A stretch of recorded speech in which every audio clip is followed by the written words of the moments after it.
It's my great pleasure to welcome Hila Pelag from the Technion.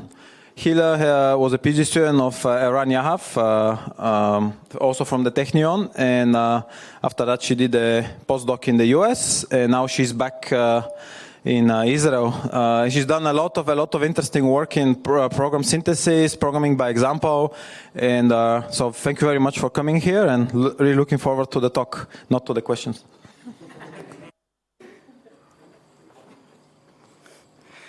All right, thank you. In I guess a somewhat sharp turn from most of yesterday, I want to talk to you about people, actually. But in order to do that, I'm going to first talk to you about program synthesis.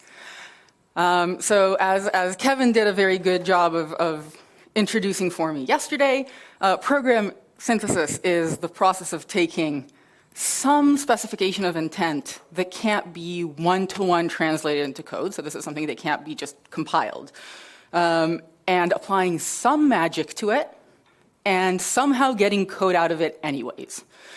And there's two elements to this, right? There's how do we specify what we want to this thing, and there's what the magic is. And let's start with specifications. Right? There's a lot of customary flavors of specification. Kevin talked a little bit about natural language yesterday. I'm not going to do that at all. I'm going to talk about symbolic flavors of synthesizers. So we're going to talk about partial but slightly more formal ways to specify what we want to the synthesizer. So for instance, we can say what we want by giving the type signature of the function that we would like to get back from the synthesizer. In some situations, this can be highly expressive, maybe if the types are API types, or if our types are laced with logic, then we get a little extra information. We can say what some of the code definitely is, while only leaving some code that needs to be completed, or what we call in jargon a sketch. We can do a logical description, so a complete one describing every behavior of the code, or a very partial one like an assertion. And we can use examples, which are a super popular flavor of specification. Now, the other element to this is how do we perform magic, right? And to me, magic is search. Synthesis is search. The synthesizer is going to go search a space of possible programs, and if it finds one that matches what the user said that they wanted, it's going to give it back. Now, the thing is, this is not just one kind of search. The best kept secret of doing synthesis research is that the way intent is specified and the way search is done are super tightly coupled. We generally are going to do the search based on the specification. We're going to optimize it based on the specification, because synthesis is a very, very hard problem. I mean, technically it's undecidable, but we've limited it to just be super hard. And each form of specification gives us a slightly different way to make this very, very hard search a little bit easier. The thing is that what happens more often than not is that we work backwards, right? Someone has a really cool idea for a way to do a search, and then they build the search. And from this, we derive what is it that the user is going to have to provide the system with in order to get a program out. That's maybe not the best way to go about it. But, you know, we are formal methods people, and it is what it is. But to that end, I want to talk about interaction models. And interaction models are the way we consider a system from the user's perspective, right? So we have a user that is facing a synthesizer. What's that like for them? So the first thing that we have to notice, I mean, before I showed you synthesis as a linear process, right? Specifications go in, magic happens, code comes out. But once you start considering things from the user's perspective, this is already immediately not true. Because the user is going to provide some specification of intent, and they're going to get some program back, and maybe it's not the program they wanted, or maybe synthesis, the search fails, right, and no program comes out. And then they're going to tweak their specification, and they're going to do this again. And this is an iterative process that's going to happen until either the program is good or the user gives up. So already I'm considering things differently from the user's perspective, right? Thing is, I have to consider other elements as well, like the fact that I have to come up with the specifications when I'm this person. And every time I'm unhappy with a program, I have to go and look and see how do I actually change my specifications to rule out this bad program and better express what I want. And every time I get a program back, I also have to go and think about it for a moment and see whether it's actually the program I want. And all of these elements are interacting with each other and with the user in the middle. Now, I told you about 2 minutes ago, right, that these parts of this big system are tightly coupled, right? No one is nodding. The stares are very blank. Thing is, this is not enough. At the very least, all of this is tightly coupled. Right? The way I provide the program back, this iterative thing that's going on, I want to consider it as a thing that happens together in the course of my building a synthesizer. And probably I want to consider all of these other things as well. They all impact each other. If I change one of them, it's going to affect the others. And, you know, since I'm speaking to the formal people here, it's going to break my algorithm. So, yes? Quick question, just so that I understand it, is leaking out the program synthesizer? Yes. It is the search algorithm. Well, I mean, essentially, to me, being a person who likes to consider the human, everything but the person is the program synthesizer, right? This is the algorithm. So to you, probably, this is the synthesizer. Not making assumptions, but... Okay, so let me give you some examples of how things affect each other. And these are from last year, our paper from last year's UPSLA called Loopy. Now, let's say we have a nice interaction idea, right? We would like to do a thing. We have, you know, a bunch of code that we would like to synthesize, and as part of it, there's you need to assign a couple of variables, a couple of values. And you know what the values should be, but what order the assignment needs to happen for the program to actually be correct, because it's, you know, resetting a counter and setting a value and appending to a list and all of that. So the order is what we call the fiddly bit, right? It's easy to get wrong, and then it's going to take you a couple of minutes to get right, and it's annoying, so program synthesis should come to your rescue at exactly moments like this. So we would like you to be able to say, okay, these three variables should get values, and I know how to tell you with example specifications what those values should be, and figure out the order yourself to make it correct. All right, that would be amazing. I have a good interaction idea. Thing is, I now need to synthesize out of this way to do a specification that I just invented for the interaction. And the synthesizer that I have on hand knows how to do one variable. So I know how to say Z gets something, and that something is specified by examples. And if I try to do multiple values, and do them in whatever order, doesn't know how to do that anymore. I broke my synthesizer. The best I can do is do them in the order the user provided them in my old synthesizer. So now I'm going to have to update my synthesizer to be able to do different orders and decide which one is best. So, you know, we had an interaction idea. We broke the synthesizer. We fixed the synthesizer. But this also goes the other way around. So For example, loops. Loops in symbolic synthesis are the thing that we hate because it is hard. And let me, for a moment, talk you through why.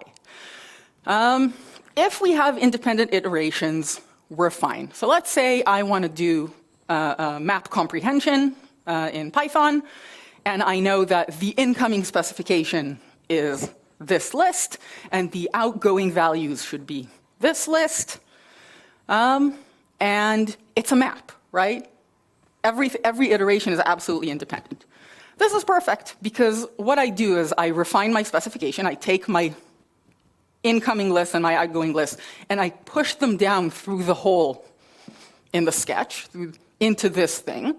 And I come away with, for the first value, that should be the result, and for the second value, that should be the result, for the third value, that should be the result. And I hand it off to a synthesizer, and I get a program, and I stick it in for the hole, and I'm good. So why are loops hard? Well, because sometimes I'd like to do slightly more general loops than that. Now, if I wanted to do something like this, right, I'm starting with this list, and I have this variable that I'm assigning at every iteration, and I'm going to try to now do this same refining magic where I take my specification and I push it into this hole here. What's going to happen? Well, what do I know, right? I know that for the first element and 0 in S in my accumulator variable, I get some value. And for the second element and that first some value, I get some second value. And for the third element and that some second value, I get my final result. And, if I'm very, very lucky, I can take this and I can feed it to like an SMT solver and maybe get a model. But honestly, if my list gets longer and I need to guess a bunch of intermediate values, I am in trouble, right? This is getting harder and harder and harder and has too much guesswork in it. So what do the synthesis people generally do when they do this? Well, they make it the specifications problem. I mean, they make it the user's problem, but they don't think about it that way. They make it the specifications problem. And they demand a thing that is called trace complete specifications. So if I would like to do this on this list, then I have to give a specification that says, for the empty list, when S is 0, I get a 0. And for a list with just the first element in it, and S is 0, I get a 1. And for a list with the first two elements in it, and S is 1, I get a 3. Do you see what we did here? I forced the user to give me all of these values, and then this specification is now just an example specification I can work with. And if, for some reason, I omit, this line, synthesizer can't work anymore. So it's going to have to, do a full brute force search and hope for the best. Okay, well, what can I do with this? I just said it's actually the user's problem. Maybe I can make it nicer for the user with an interaction. Maybe I can create an interaction where, on the one hand, the user has to provide examples in this manner for me, but on the other hand, they don't really notice the limitation. In an interaction design, we call this constraints and affordances. So what we did is something like this. So this is the way that examples are specified. This is where all the inputs for the loop sit. And when we start specifying outputs, so the user is going to give an output for S, and it's going to immediately update into the S in for the next row, and then they give us this row. And on top of everything, the UI is not going to let the user go past the third row until they put a value in the third row. You can't skip from the second row to the fourth row, right? We took this idea of trace complete specifications, and we just made it the way the UI works. So now all of the specifications that are going to come in from inside of a loop are going to be trace complete, and we're fine. So what I'm trying to say here at this point is that, each of these directions, the interaction and the synthesis algorithm, has things that are happening in it that I want to change, make better, make novel, do different, and each one of them is going to affect the other. So the thing that I really want to do, that I have to do, especially if I want to work less hard, is I have to work on both of them at the same time. Because then one of them makes a change, I immediately change it in the other.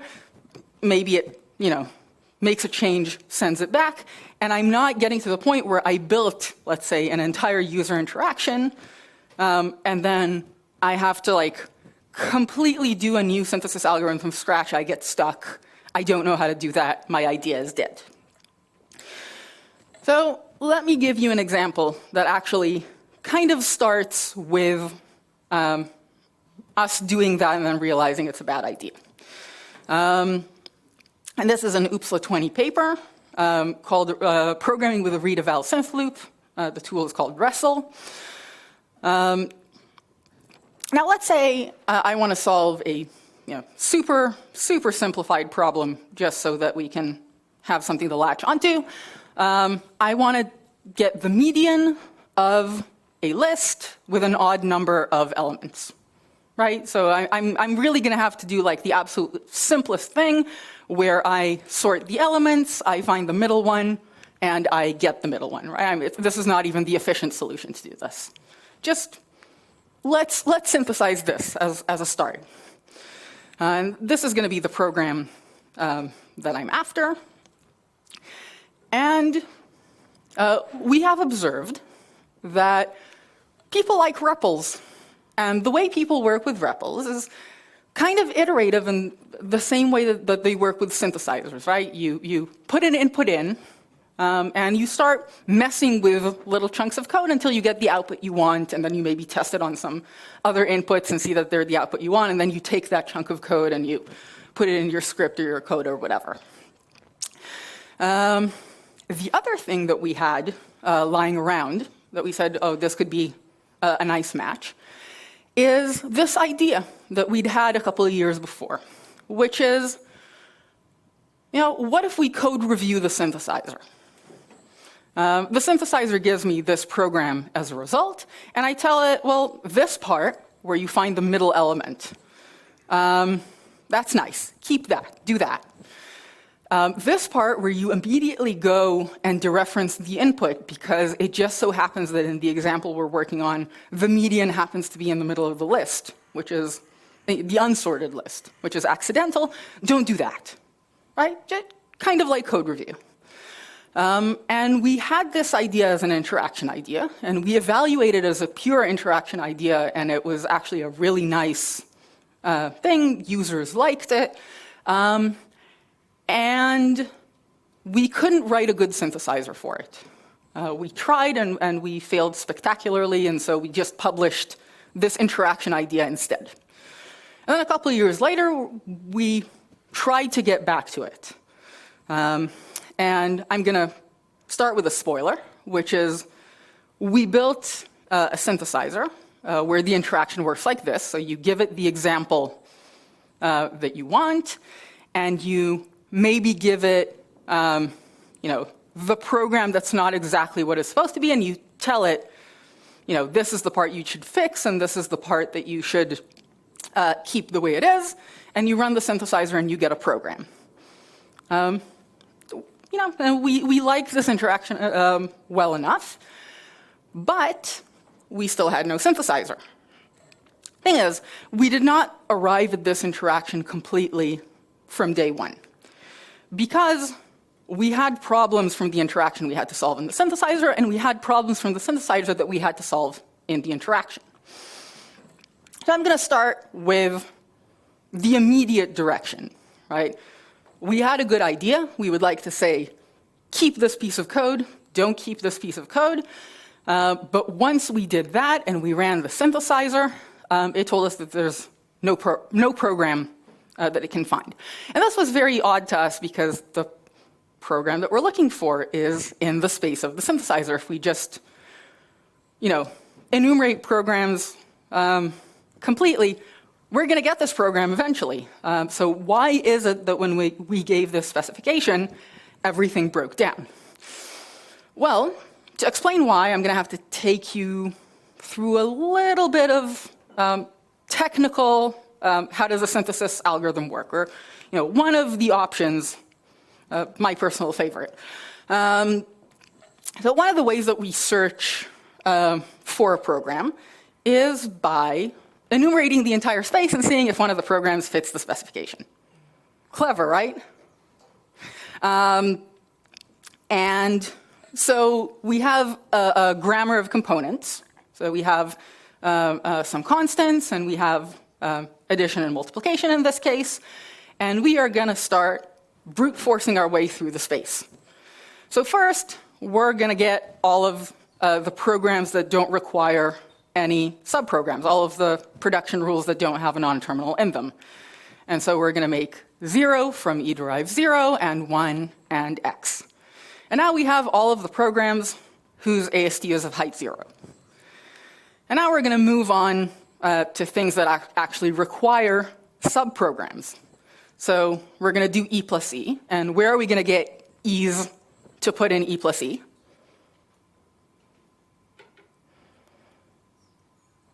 Someone? From height 0. From lower heights in general, at the moment from height 0. Right? So I'm going to do 0 plus 0 and 0 plus 1 and 0 plus x. And, this is pretty tedious. And then once I've done all of the options for addition, I'm going to move on to multiplication and do the same thing. And once I've done all of the programs of height 1, I'm going to go back through my list of production rules and do the same thing for height 2. And if this sounds like a lot of programs, you are absolutely correct. This obviously explodes exponentially. But there's two things that are important for us to notice.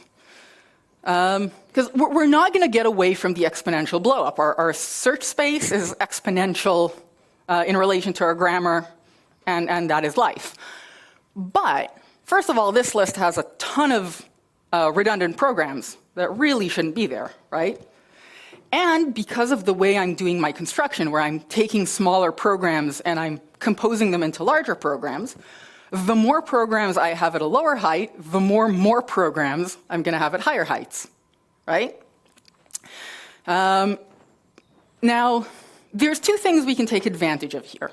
The first, because I'm doing my compositions bottom up. So at every single point, I have a complete program snippet. I can run it. And because I'm in a world where my specification is example-based, I have inputs. So let's try that. Let's see what happens. Let's say I have two examples, and these are their inputs. And I am going to evaluate every single thing that I enumerated on my input. So the little blue vector is left-hand side first input, right-hand side second input. So now I have the observed behavior on every single one of my programs, right? Now I can start getting rid of things that are redundant. I can partition the space into equivalence classes, if you will, based on this observed behavior. So for instance, all of these programs give me 0 for the first example's input and 0 for the second example's input. And I don't really need all of them. I only need one way to make a 0 and a 0. So let's get rid of all except 1. I'm going to arbitrarily pick the first one. Right? Not arbitrarily, obviously, but we can do that for 1 and 1 as well. So we keep the first one, get rid of all the other ones. And if I do this for all of the other values that repeat, now my space is suddenly much, much smaller. And because I arbitrarily chose the first program as the one that I'm going to keep, I can also do this on the fly. So the first time I see a value vector, I keep the program. The next time I see a value vector, I get rid of the program. And now everything I have in my bank of programs is unique based on this equivalence relation. And when I build more programs, I'm going to build fewer more programs because I have less smaller programs to work with. Now, this is called observational equivalence.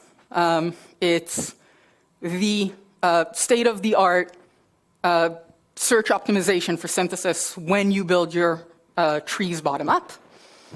Like everything else in computer science, there's an endless debate. For bottom-up, this is what we do. I like it. Let's get back to our problem, now that we understand how this works. Right, we are trying to do this specification. This array gives us this value, and we want to retain this component, input.length divided by 2, needs to be part of the solution. So what I need to happen for this to succeed is that at some point I will build input.length divided by 2. This is a program of height 2, so I will build it at height 2, and then at some point go on and use it to build the rest of the program that satisfies my example. In order for that to happen, at height 1, I need to construct input.length, right? And I have an example, so I have a value vector with one element of the execution result for each one of them. So I am optimistic that this is what's going to happen. But what if this happens? What if I see 2 plus 1, or the constant 3, or something like that, and I see it first? So I now have something that gives me the value 3. So I no longer need input.length in order to get the value 3, and I toss it out. And now I will never construct input.length divided by 2. Now, if my specification was purely in examples, this would actually not really be a problem.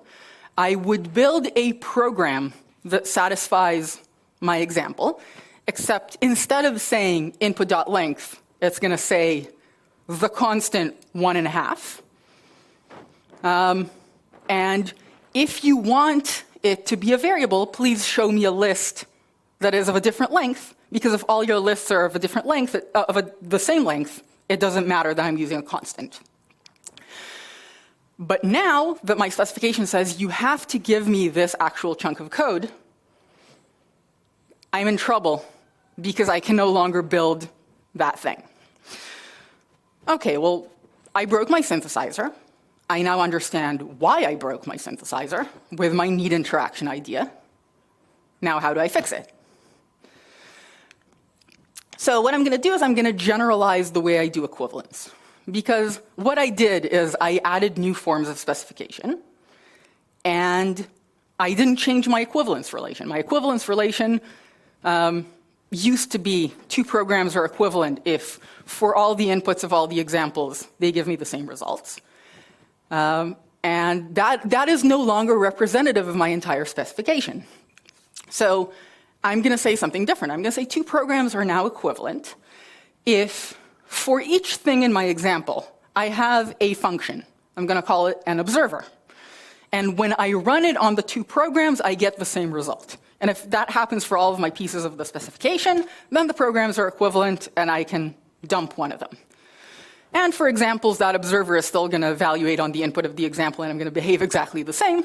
But now that I have something like retain this chunk of code, I'm going to change my behavior. So 2 plus 1 evaluates to 3, but it has nothing to do with the thing I'm asking you to retain. Whereas input.length evaluates to 3 and is needed to build the thing I'm asking you to retain. So I've now separated these 2 programs in my equivalence relation. This is, by the way, obviously very simplified. This is not exactly the observer for retain. It's not that much more complicated. It's just more complicated than this. Okay, so we fixed the synthesizer. We can now synthesize our cool interaction idea from before. Yeah?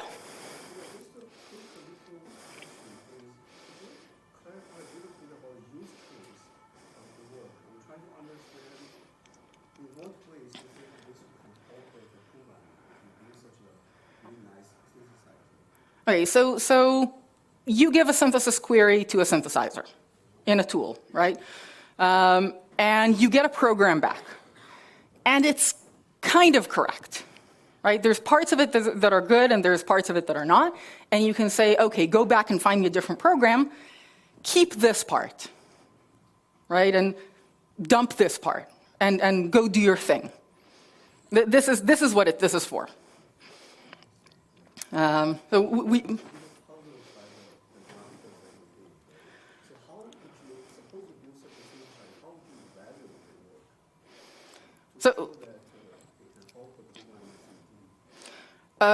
So the question was, how do we evaluate this work? And the answer is on people. We put people in front of it to do tasks. With this, without this, with the simple synthesizer, we see what happens. It did okay. Not our best work, but it did okay. Elliot? All right. Sure.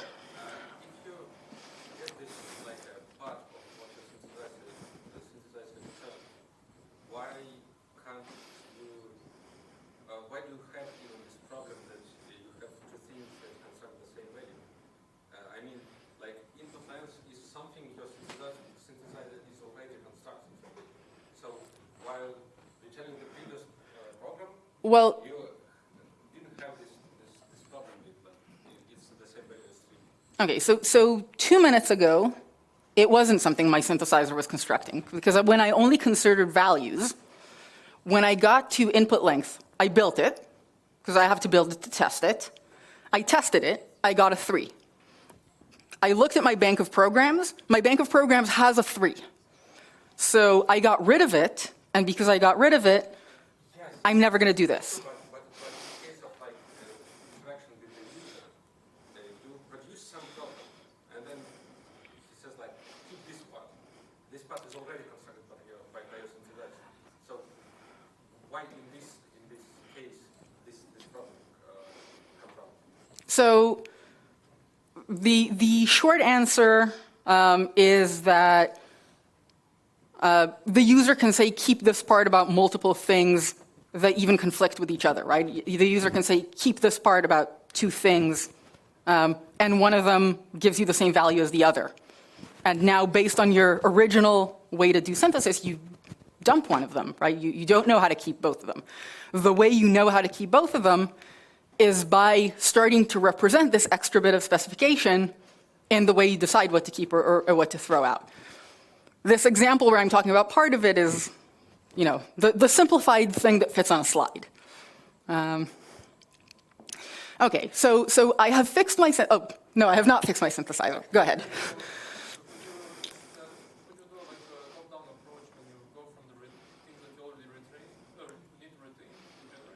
So what I could do, it wouldn't be a top-down approach. So a top-down approach, or both in a bottom-up or in a top-down approach, I could take the thing that you say, retain this.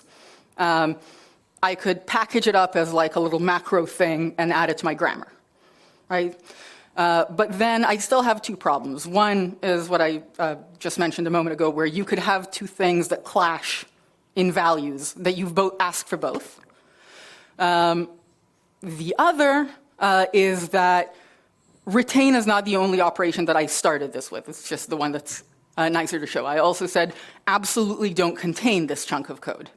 And that doesn't behave as nicely as retain does, both in bottom-up and in top-down construction, by the way. Okay, so I have now fixed my synthesizer.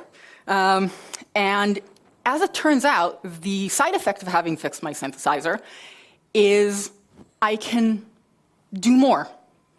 I generalize the way that I do the search based on the specifications, and now anything I can write an observer for, I can let the user specify.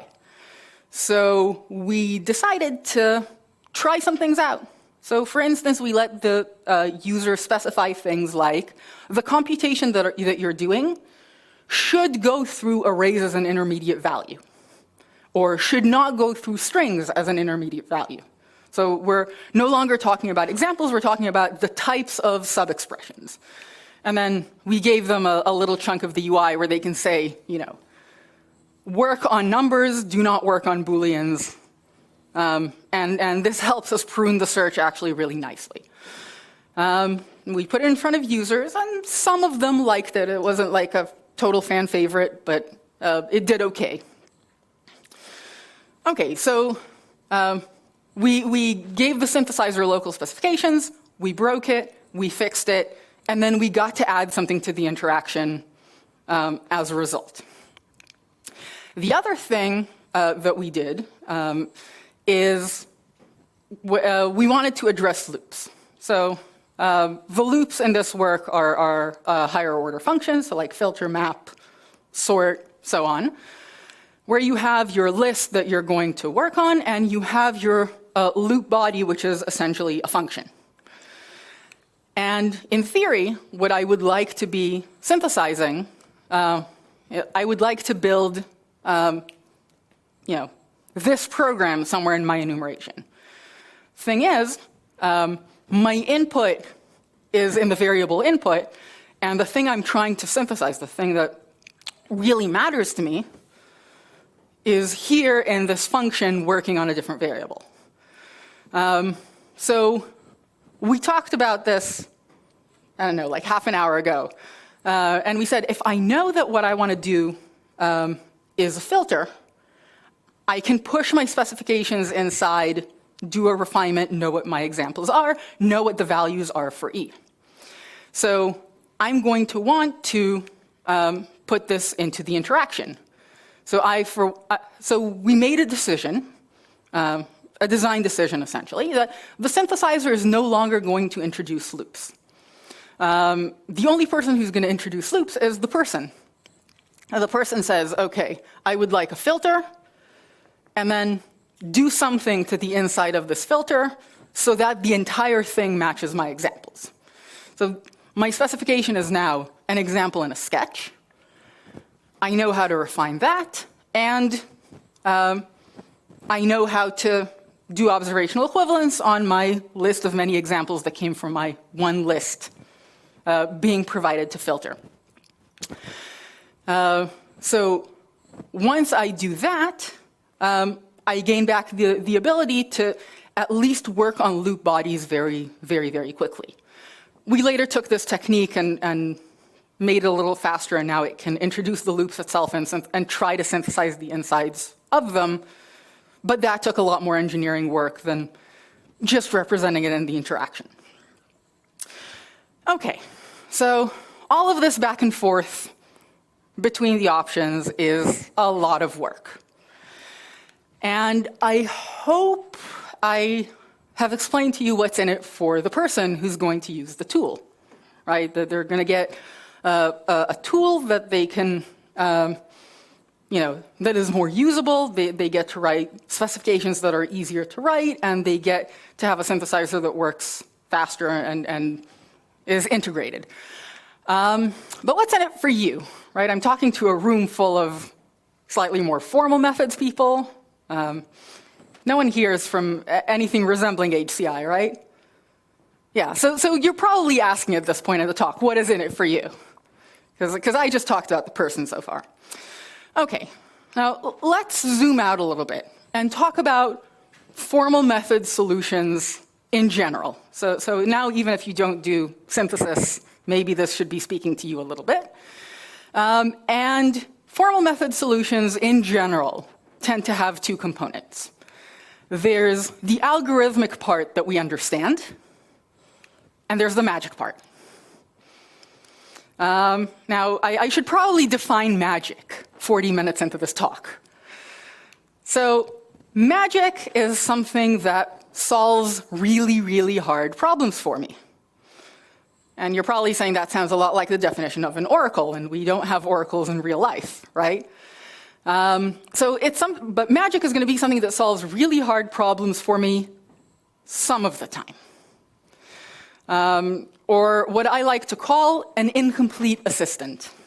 The way I work with magic is that I give it a hard subproblem of my algorithm, and it does magic, and then maybe it comes back with a solution, with a model.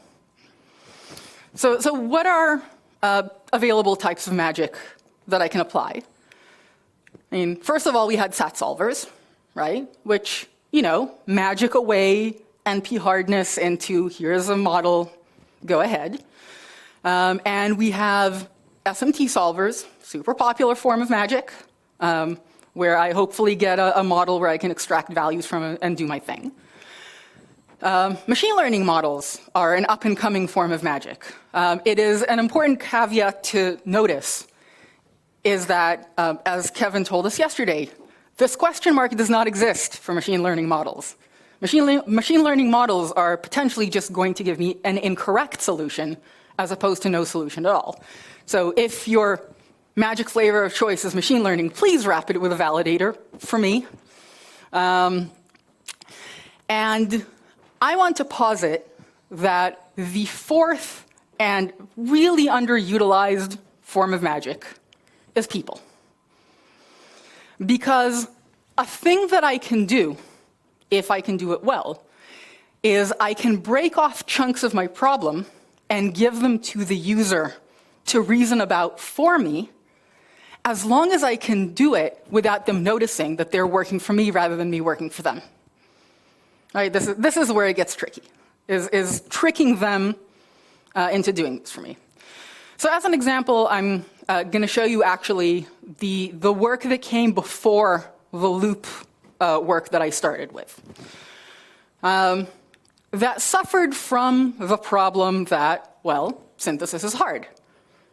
I showed you how I search a space, so you have noticed that the time it will take me to get a program, it will be exponential in its size, and that is super unfortunate. So what can we do about that? If we want large programs and we don't want to wait, I don't know, 10 minutes, 10 hours, 10 days, but rather we want to put this in an IDE for a person who will not wait 10 seconds, we generally find that 7 seconds is the most people are willing to wait, so literally not 10 seconds. Okay, so let's consider a problem. And this one is, I think, from LeetCode, continuing in the tradition of synthesizers being really good at passing job interviews, but not being that great at coding once they get accepted. So what I actually want is to go from a name to the initials, but for some reason the LeetCode people decided they want the dots without a terminating dot, because that means you have to learn how to do a join, and you have now practiced a skill. Okay, well, if I give this to a synthesizer, it needs to generate a slightly large program. That is hard. It can actually do it in about 8.5 seconds. 7 if your machine is really, really good, but not everyone's machine is really, really good. So what can we do? Well, the thing is that if you're working with a person in the IDE, the person is already thinking about this problem to some extent. 1 second, I see the hand. The person is thinking about this as they are giving you the specification. And they're already thinking about the intermediate steps. They're like, okay, well, I should break it up into words, and I should get the first letter of each word, and then I should put the dots between them, and that's how I'm going to get my program. And to some extent, they're understanding what this relation is by going through these steps mentally. So if they're going through these steps mentally, why don't I make them go through these steps physically at not that much more effort? Question before I show the demo?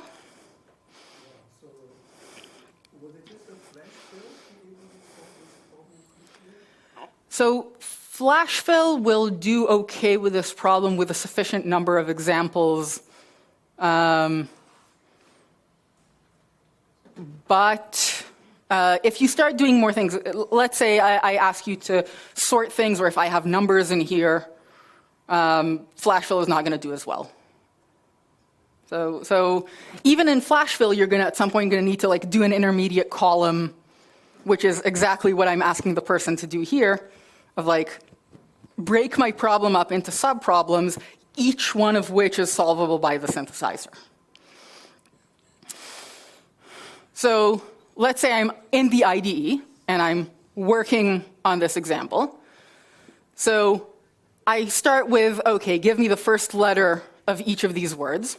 So that's a small problem. It does that really, really fast. This is not sped up in any way.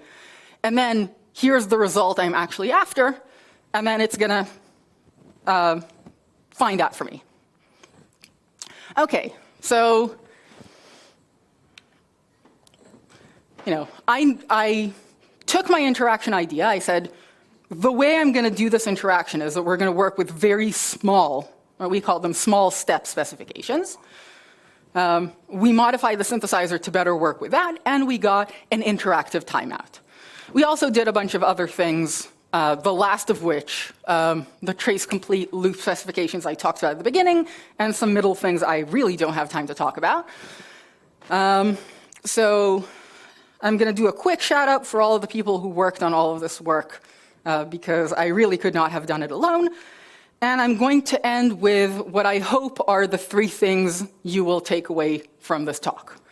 The first is that if we want all of these things that we build to end up in the hands of users actually helping them, we can't just build a thing and hope for the best. We have to actually consider the human in the course of the design process, of even the algorithmic design process, because the sooner we consider the human, the less we break it every time something is not human usable.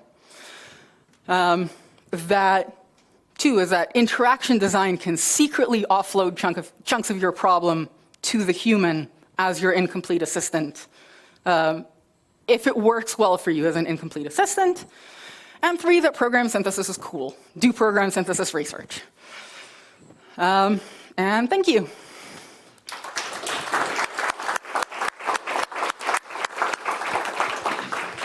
Okay, thank you.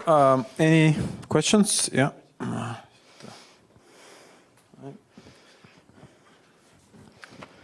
Thanks for the nice talk. I have a question. It was already brought up, evaluation. So you mentioned you evaluated it with users.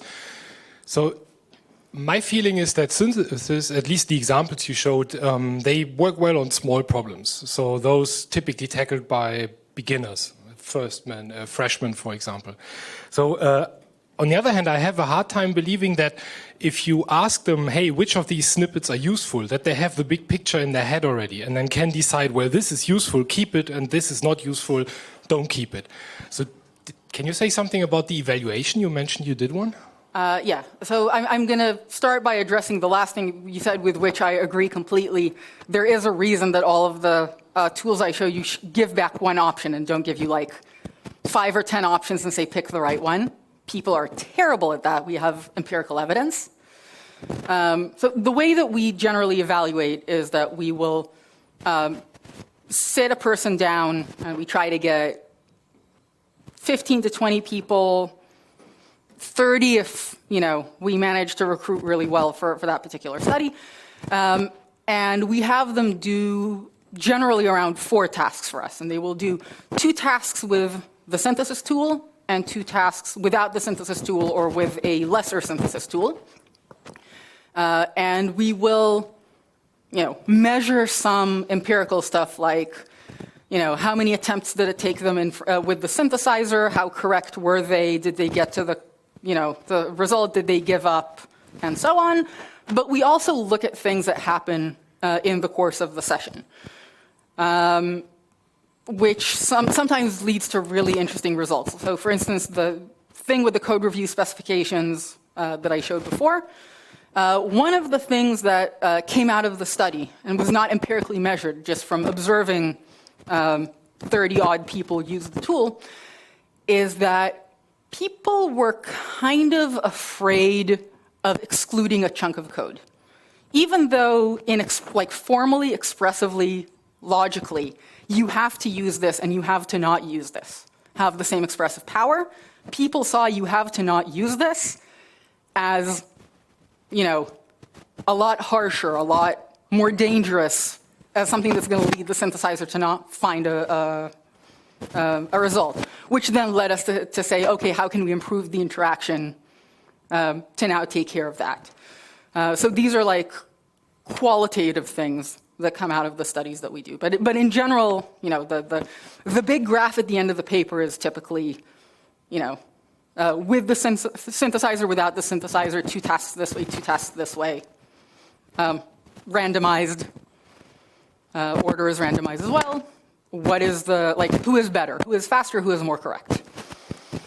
And the background of these people is random, or are they trained professionals? We try to go for industry developers whenever we can. There is some recent work that indicates that seniors, like college seniors in computer science, tend to be a good substitute for industry developers in some cases. One of the things I've been fortunate with is some industry connections that enable me to get 30 Googlers to do a study. Thanks. Okay, any more questions? Okay, let's go this way. It's a race condition on the... okay. Great talk. If users make mistakes, are there ways to recover from that? Or is it then just no output and the user himself has to, or herself has to figure out where the problem lies?